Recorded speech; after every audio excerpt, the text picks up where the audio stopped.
Welcome to Sex Positive Gaming. I'm Annie, and today we're going to look at the Tyrant. This is a Ren'Py corruption game that has a unique harem NTR competition mechanic. On the surface, this is a straightforward game. You move into a household full of women with whom you increase their love or their corruption. The difference with this title is that there are other men who are also competing for the women's affection. If your relationship gets too low, for better or for worse, the Netorare party begins. Graphically, this game is okay. The models and animations seem a little dated compared to the current generation of adult content titles. The backgrounds sometimes have odd lighting, and the other men are all weirdly disproportionate, with like big chests and small heads.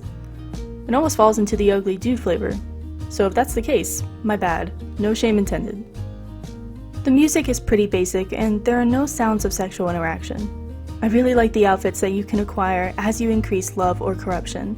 I seriously wish every game had features like this. So what makes the Tyrant special? It's not just the conflict. The plot teases and hints at so much more. It promises us a zany story about corruption and overcoming all obstacles to become the master of all that you survey. Or you can channel your more submissive and NTR desires and watch as everything is taken away from you.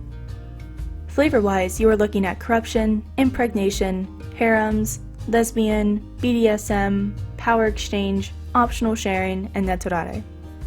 Now, you are able to disable the NTR completely, keep the standard conflicts in place, or make it impossible to stop. The choice is yours. I've spoken before about developer burnout, specifically in my Monster Girl Island and WVM reviews, but I do need to bring it up again. The Tyrant stopped development completely last summer. The developer, Sad Dog Games, was very open about their struggles, and I'm happy to say that the builds began again at the end of February. This game is so popular that the Patreon that makes the mods for the Tyrant, John DuPont, almost doubled in the 2 weeks after the Tyrant returned. As an aside, most of those mods are free, and they make so many different grindy games much more fun to play and experience. I'll link to John DuPont's Patreon, and the same place I'll link you all to the Tyrant. We've got a long way to go before the story in the Tyrant actually delivers on its promise, but I'm hopeful. Conflict makes this game feel so much more meaningful, and I'm really excited for the renewed chance to see where this will lead us. Let me know if you think the threat of NTR can make a game more fun, and if Eric is still haunting your dreams. But remember, no shaming, just gaming.